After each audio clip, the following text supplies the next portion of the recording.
Alléluia. Merci Seigneur.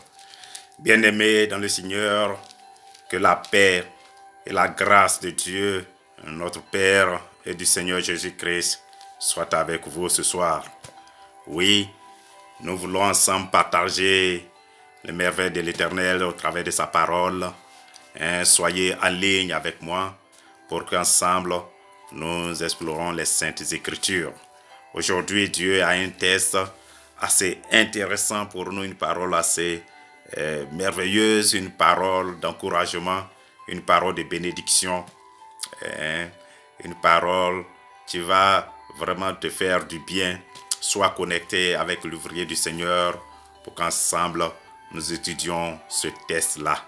Ce texte est tiré du livre de Samuel, 1 Samuel 1, 1 Samuel 5, du verset 1 au verset 7. Alléluia. Et la parole de Dieu écrit ceci. Les Philistins prirent l'arche de l'Éternel, l'arche de Dieu, et ils la transportèrent d'Eben-Ezer à Ashdod. Après s'être emparés de l'arche de l'Éternel, de l'arche de Dieu, les Philistins la firent entrer dans la maison de Dagon. Alléluia. Et la placèrent à côté de Dagon. Le lendemain, les Ashdodiens, les habitants d'Ashdod, qui s'étaient levés du bon matin, alléluia, trouvèrent Dagon étendu la face contre terre, devant l'arche de l'Éternel. Ils prirent Dagon et le remirent à sa place. Alléluia. Le lendemain, encore, s'étant levé de bon matin, ils trouvèrent Dagon étendu la face contre terre devant l'arche de l'Éternel. La tête de Dagon et ses bras, ses mains étaient abattus sur le seuil de la maison de Dagon. Et il ne lui restait que le tronc.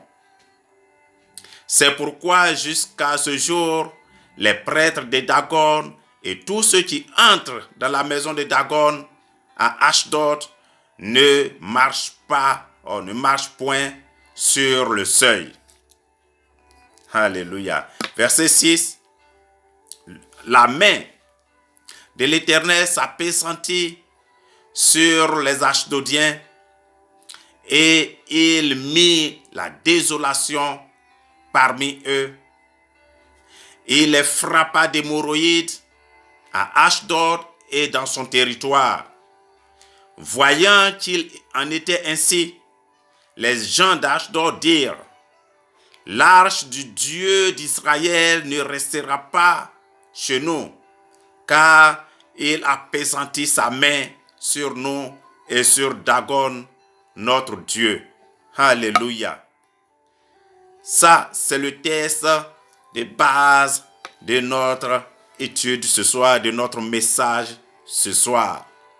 La main de Dieu. La main de l'Éternel. Alléluia. Ce texte est vraiment significatif. La main de Dieu. De quoi s'agit-il ici? Après leur victoire sur Israël, les Philistins, ils prennent l'arche de Dieu et la transportent jusqu'à dans la maison de Dagon. Alléluia. Le verset 1 de ce texte dit: les Philistins prirent l'arche de Dieu et ils la transportèrent d'Eben-Ezer à Ashdod. Notez que Ebenezer, en hébreu Eben Ha-Ezer, c'est-à-dire la pierre du secours. Et Ashdod, c'est une des 5 grandes villes des Philistins. Alléluia. Dans les grandes villes des Philistins, il y avait 5. Il y avait Ashdod, Gaza, Ekron, Ashkelon et Gath. Alléluia. Et après la victoire sur Israël, les Philistins, ils ont ce courage de prendre l'arche de Dieu, l'arche de l'Éternel, qu'ils transportent jusqu'à dans la maison de Dagon. Ça, c'est le signe de leur victoire sur le Dieu d'Israël. Et aussi un signe d'humiliation. Mais bien aimés, voyons ce qui va se passer après dans ce texte, après que les Philistins aient posé cet acte. Au verset 2, la parole nous dit, après s'être emparés de l'arche de Dieu, les Philistins la firent entrer dans la maison de Dagon et la placèrent à côté de Dagon. Retenez que Dagon est le dieu des Philistins. C'est le dieu des céréales, le dieu de la végétation. C'est le protecteur des récoltes. Ce nom Dagon, il y a un peu en hébreu, le poisson, on dit Dag. Donc Dagon, on a aussi, souvent on a aussi dit que ça peut être un dieu aussi de la mer. Alléluia, Dagon. Et c'est un dieu puissant aux yeux des Philistins. Et le fait que l'arche de l'Éternel, l'arche de Dieu, ait été placée dans la maison de Dagon, dans le temple de Dagon, cela était considéré comme un signe de puissance de ce Dieu-là, de Dagon, et un signe d'infériorité de Yahweh, le Dieu Adonai, le Dieu d'Israël. Cela voulait dire que le Dieu des Philistins a vaincu le Dieu des Hébreux. C'est ça la signification. Prendre l'arche de l'Éternel pour aller le placer, pour aller la placer, cette arche, dans le temple de Dagon. Mais bien aimés, nous lisons la suite. Et le verset 3 nous dit, le lendemain, les Ashdodiens, les habitants de Ashdod, qui s'étaient levés de bon matin, trouvèrent Dagon étendu la face contre terre, devant l'arche de l'Éternel. Alléluia.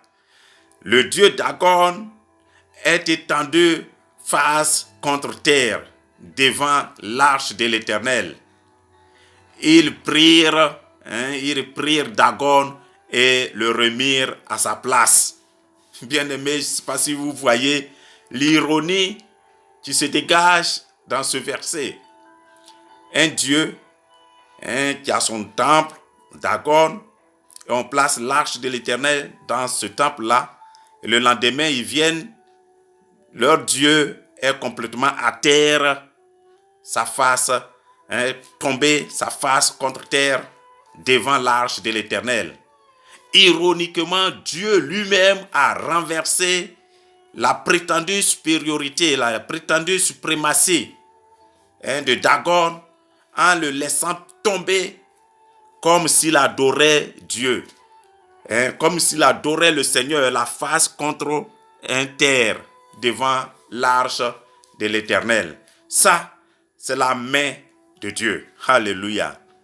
Que la main de Dieu fasse en sorte que tes ennemis tombent en face de toi. Alléluia.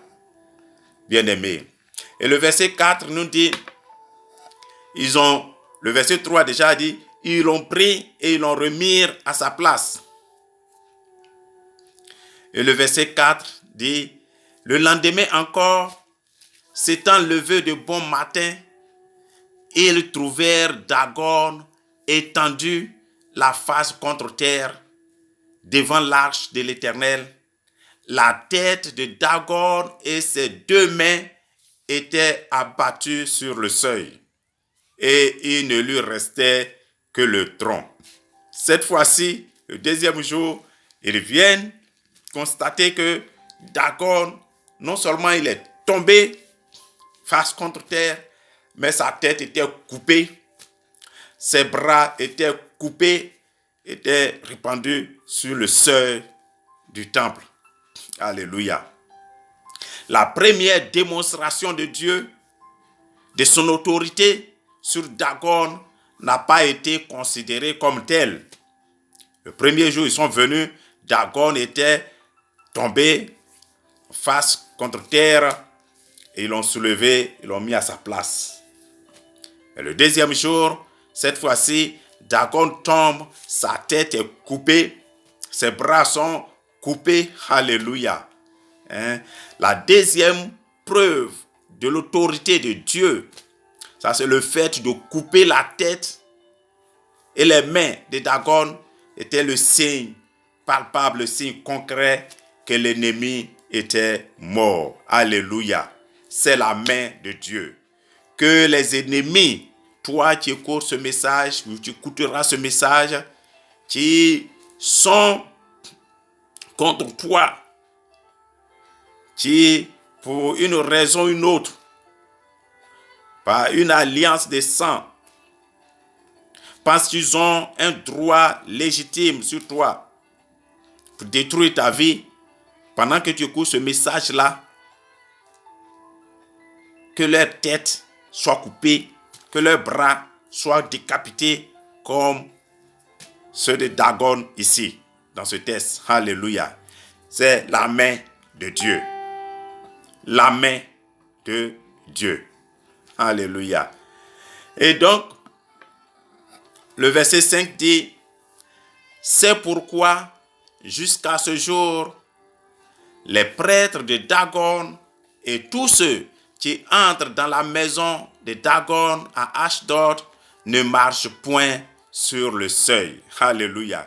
Parce que la tête et les bras de Dagon ont été coupés et répandus sur le seuil de la maison.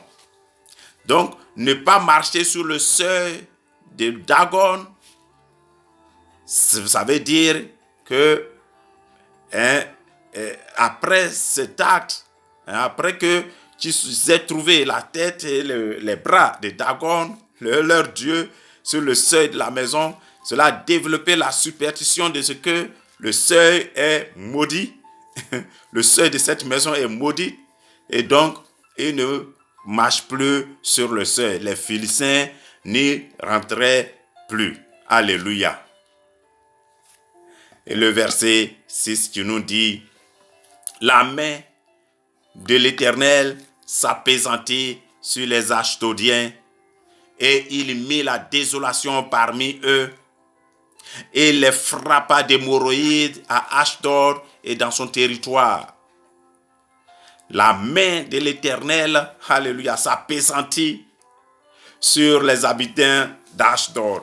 Pendant que nous voyons la main de leur dieu Dagon qui est coupée, les mains qui sont coupées, ici la main, quelle opposition, la main de l'Éternel s'apaisantit sur la population, sur les habitants d'Ashdod, contrairement aux mains coupées de Dagon, qui symbolise ici son impuissance face à la puissance de Dieu. Et il est décrit ici comment Dieu jugea sévèrement les habitants, les Philistins, les habitants d'Ashdod, en envoyant sur eux, en les frappant d'hémorroïdes. Alléluia. Que la main du Seigneur s'apaisantisse lourdement sur tes ennemis. Toi qui écoutes ce message, que la main de Dieu Adonai s'apaisantisse sur tes ennemis, comme cela était le cas des Philistins ici. Alléluia, bien-aimés. Et donc, le verset 7 nous dit ceci. Voyant qu'il en était ainsi, les gens d'Ashdod dirent, l'arche du Dieu d'Israël ne restera pas chez nous, car il a apaisanti sa main sur nous et sur Dagon, notre Dieu. L'arche de l'Éternel ne reste pas chez nous, ne restera plus chez nous, après tout ce qu'ils ont vécu. Bien-aimés, que tous ceux qui retiennent tes bénédictions les libèrent maintenant au nom de Jésus. tous ceux qui retiennent tes bénédictions pendant que je prie, pendant que je parle, qu'il les libère maintenant aujourd'hui, qu'il y ait restitution. Comme ici, les Philistins restituent l'arche de l'Éternel qu'ils ont volée aux Israéliens, aux enfants d'Israël, parce qu'ils ont eu la victoire sur eux, mais la main de l'Éternel s'est appesantie sur eux et ils sont obligés de restituer, de retourner l'arche de l'Éternel aux enfants d'Israël. Que tout ce que l'ennemi t'a volé te soit retourné maintenant au nom de Jésus, te soit restitué maintenant au nom de Jésus. Je déclare restitution dans ta vie au nom de Jésus. Restitution de tout ce qui t'a été volé injustement par l'ennemi. Alléluia. Qu'il libère. Alléluia. Que tout ce qui a été retenu par le diable soit libéré maintenant pour toi au nom de Jésus. Que en cette année, tu possèdes ta possession. Alléluia. Que tu possèdes ce qui t'appartient au nom de Jésus. Alléluia.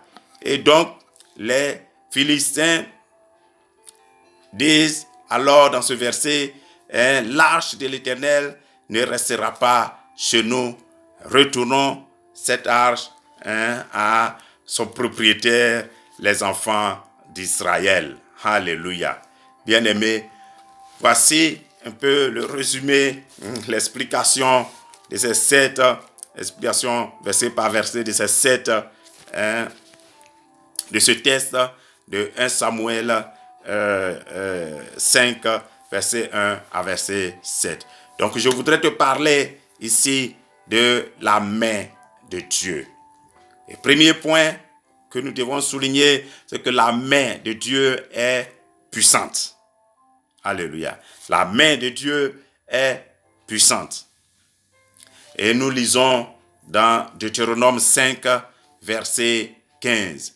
Il est écrit, tu te souviendras que tu as été esclave au pays d'Égypte et que l'Éternel, ton Dieu, t'en a fait sortir à main forte et à bras étendus. À main forte et à bras étendus, l'Éternel t'en a fait sortir. Alléluia. C'est pourquoi l'Éternel, ton Dieu, t'a ordonné d'observer le jour du repos.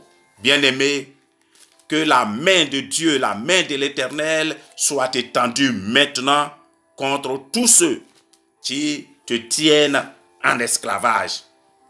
Comme les enfants d'Israël étaient tenus en esclavage en Égypte, Dieu a étendu sa main contre eux et ils ont été libérés. Que la main de Dieu soit étendue aussi contre tous ceux qui te tiennent en esclavage au nom de Jésus.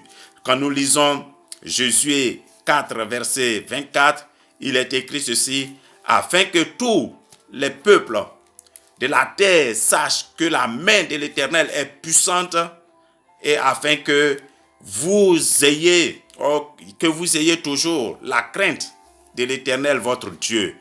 Oui, les enfants d'Israël, dans leur traversée du désert, dans leur marche vers Canaan, ils ont eu à franchir des étapes assez décisives, la traversée de la mer Rouge, la traversée du Jourdain. Et ici, il s'agissait de la traversée du Jourdain. Après qu'ils aient traversé le Jourdain, ils ont marqué cet événement-là avec des pierres. Ils ont bâti un autel là pour montrer que Dieu a fait cet exploit-là pour eux. Et le texte dit, afin que les peuples de la terre sachent que la main de l'Éternel est puissante. Et que afin que vous ayez toujours la crainte de l'Éternel, votre Dieu. Oui, bien-aimé, que la main de l'Éternel puissante là se manifeste dans ta vie, dans tes entreprises, dans ta famille, pour que le monde, le voisinage, tes voisins, tes frères et sœurs, tous sachent que la main de Dieu a agi en ta faveur au nom de Jésus-Christ de Nazareth. Alléluia. Et donc, dans ce paragraphe, la main de Dieu est puissante. Je donne encore 2 versets. Le verset 14 du psaume 89, psaume d'Étan, il écrit ceci: ton bras est puissant, ta main forte, ta droite élevée. Alléluia. Le bras de Dieu est puissant, la main de Dieu est forte. Alléluia. Et sa droite est élevée.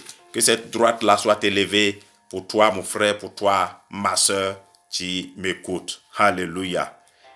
Dans le verset 6 de 1 Pierre 5, il est écrit ceci: humiliez-vous donc sous la puissante main de Dieu. Humiliez-vous sous la puissante main de Dieu afin qu'il vous élève au temps convenu. La main de Dieu est puissante. Humilions-nous sous cette main-là pour qu'il nous élève au temps convenable. Alléluia. Donc, premier point que je voudrais souligner, c'est la main de Dieu est puissante. Cette main est puissante. Salut au frère Lazare depuis Lyon en France. Que Dieu te bénisse. Je suis en train de traiter un thème assez intéressant, une étude de la Bible concernant la main de Dieu. Alléluia.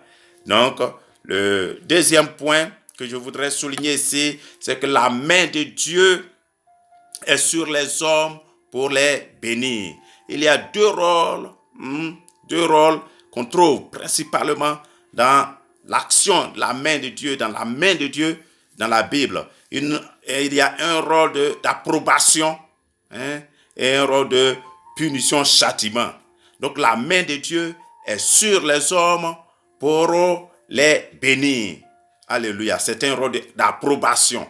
Et ça, nous lisons dans 2 Chroniques 30, verset 12. Il est écrit ceci: dans Juda aussi, la main de l'Éternel, la main de Dieu se déploya pour leur donner un même cœur et leur faire exécuter l'ordre du roi et des chefs, selon la parole de l'Éternel. Ça, c'est une main d'approbation, une main de bénédiction pour apporter l'harmonie, la paix et l'entente dans le peuple d'Israël. Alléluia. Et lorsque nous lisons dans Néhémie 2, verset 18, il est écrit ceci: et je leur racontais, Néhémie qui écrit, comment la bonne main de mon Dieu avait été sur moi. Comment la bonne main de mon Dieu avait été sur moi et quelles paroles le roi m'avait adressées. Ils dirent: levons-nous et bâtissons. Et ils se fortifiaient devant cette bonne résolution. La main de l'Éternel pour bénir. Alléluia. Et donc dans ce paragraphe, je lis encore quelques versets, 2 versets. Dans le psaume 104, verset 28, il est écrit ceci: tu la leur donnes et ils la recueillent. Tu ouvres ta main et il se rassasie de bien. Tout ce que l'homme reçoit vient de la main de Dieu. Alléluia. L'homme ne peut rien recevoir si cela n'est de la volonté de Dieu. En tant qu'enfant de Dieu, nous, c'est ce que nous croyons. Et c'est ça qui est la vérité. Alléluia. Tout ce que nous recevons vient de la part de Dieu. Jean 10, verset 28 nous dit ceci: je leur donne la vie éternelle et elles ne périront jamais. Et personne ne les ravira de ma main. La main de notre Seigneur Jésus-Christ est puissante. Personne ne pourra nous ravir de sa main. Alléluia. Bien-aimés, la main de Dieu en tant que approbation, en tant que bénédiction pour les hommes.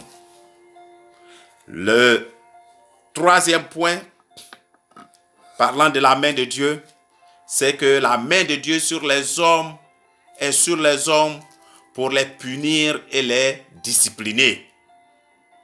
C'est le rôle de châtiment, de jugement. Il n'y a pas que approbation, la main de Dieu pour bénir, mais il y a aussi la main de Dieu dans la Bible pour punir, pour châtier, alléluia, pour discipliner. Et ça, nous lisons dans Exode 7 au verset 5, il est écrit ceci: les Égyptiens connaîtront que je suis l'Éternel lorsque j'étendrai ma main sur l'Égypte et que je ferai sortir du milieu d'eux les enfants d'Israël. Ça, c'est une main tendue, non pas pour les bénir, mais pour les punir, pour leur montrer qu'il est le Dieu Adonai Elohim. Alléluia. Donc, un rôle de châtiment, de jugement. La première partie, c'était un rôle d'approbation. Donc ici, il s'agit de châtiment. Ma main serait étendue contre le peuple d'Israël, le peuple d'Égypte, pour faire sortir mon peuple de l'esclavage. Alléluia. Lorsque nous lisons dans Deutéronome 2, verset 15, il est écrit: la main de l'Éternel fut aussi sur eux pour les détruire du milieu du camp jusqu'à ce qu'ils eussent disparu. Ça, il s'agit des enfants d'Israël dans leur désobéissance, dans leur comportement contre Dieu dans le désert. Toute cette génération sortie d'Égypte n'a pu atteindre Canaan. Ils moururent tous dans le camp, dans le désert. Alléluia. Donc, une main pour châtier, pour juger, pour discipliner. Alléluia. Et donc, dans ce paragraphe-là, je vais vous donner encore Job 2, verset 10, qui dit ceci, un verset assez intéressant. C'est Job qui parle. Mais Job lui répondit: tu parles comme une femme insensée. Quoi? Nous recevons de Dieu le bien et nous recevrions et nous ne recevions pas aussi le mal? Il s'interroge lui-même. En tout cela, Job ne pécha pas de ses lèvres. Connaissez l'histoire de Job, avec toutes ces calamités qu'il a vécues. Job n'a jamais accusé Dieu, Job n'a jamais maudit Dieu. Et sa femme qui dit à Job: maudis Dieu et meurs. Avec ta situation là, qu'est-ce que tu attends encore? Et il dit: tu parles comme une femme insensée.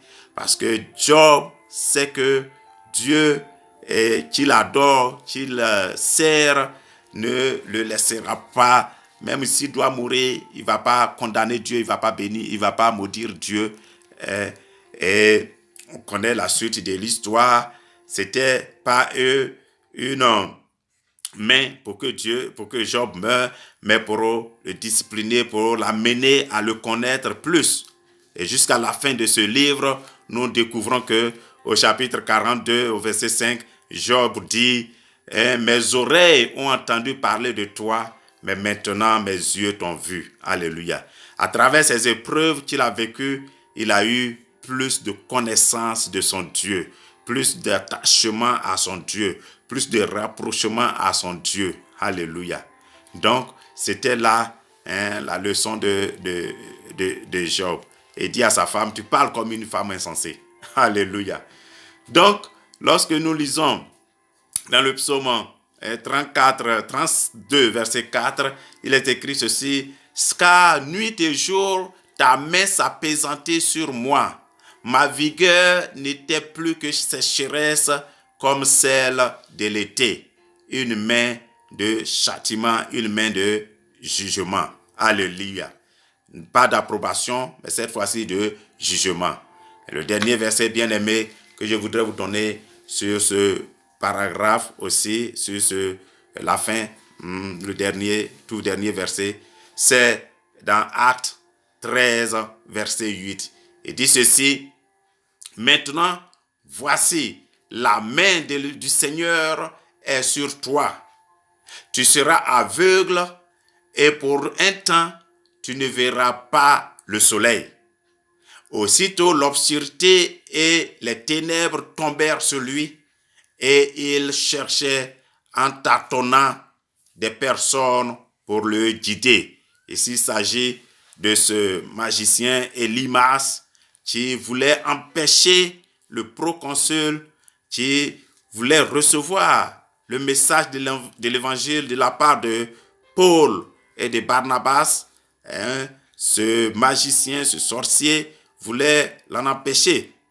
Et Paul prononce ces paroles fortes contre lui dit la main, voici maintenant même la main de l'Éternel est sur toi. Tu seras aveugle. Pendant que je parle, oui, bien-aimé, toi qui m'écoutes, la main de l'Éternel sera levée, s'appesantira lourdement contre tes ennemis.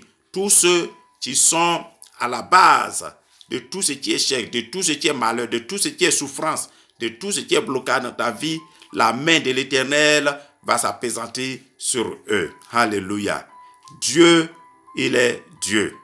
Et lorsque nous nous attachons à lui, lorsque nous nous accrochons à lui, nous faisons confiance à notre Dieu au travers de sa parole qu'il a dite. C'est des paroles de promesses qu'il nous a faites. Et si nous croyons en cela, que nous prions par rapport à cela, nous devons prier, nous prions par rapport à la Bible. Dieu, tu as fait ça. Si tu as fait ça pour lui, tu peux faire ça pour moi. Alléluia. Si tu as fait ça pour mon frère, tu peux faire ça pour moi. Si tu agis comme ça pour le peuple d'Israël, tu peux agir encore pour moi. Alléluia. Tu peux agir encore pour moi. C'est pourquoi je m'attache à toi. Ta main est puissante et cette main puissante-là, ça a un rôle d'approbation pour me bénir. Et aussi, il y a un rôle de châtiment, de jugement. La main de Dieu sur les hommes pour les punir. Alléluia. Et nous voyons dans nos quotidiens, dans nos sociétés, souvent des choses qu'on n'arrive pas nous-mêmes à expliquer ou bien à nous défendre. Mais on laisse faire, on laisse le temps. Le temps, c'est un autre paramètre de Dieu, c'est un autre nom de Dieu. Et donc, lorsque le temps arrive, on voit la main de Dieu qui sévit. On ne peut pas l'expliquer, c'est la main de Dieu. Alléluia.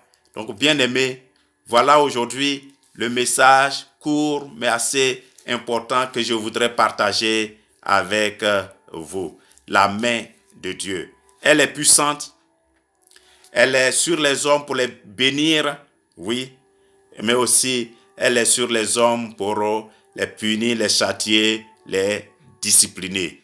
Les enfants d'Israël ont été soumis aux Philistins, un peuple de guerriers, et après qu'ils ont perdu la guerre, la bataille contre eux, ils ont pris l'arche qu'ils ont gardée dans le temple de leur dieu Dagon. Mais le texte que nous avons étudié a démontré que Dagon n'a aucun pouvoir. Donc pendant que je parle, pendant que je prie avec toi, que le Dieu d'Israël étend sa main contre tous les dieux qui ne sont pas Dieu, qui manipulent les destinées des gens par la sorcellerie, par la méchanceté, par la jalousie, par la haine. Que Dieu les anéantisse tous, comme hier, il a coupé la tête de Dagon, il a brisé ses bras, pour que la paix, la liberté, la joie que Dieu nous a promis, nous puissions entrer dans cette paix-là, nous puissions entrer dans nos bénédictions, nous possédons nos possessions en cette année même. Que Dieu vous bénisse, que Dieu vous garde, que Dieu fasse en sorte que tous vos projets réussissent en cette année, que rien ne puisse faire obstacle au plan de Dieu dans votre vie.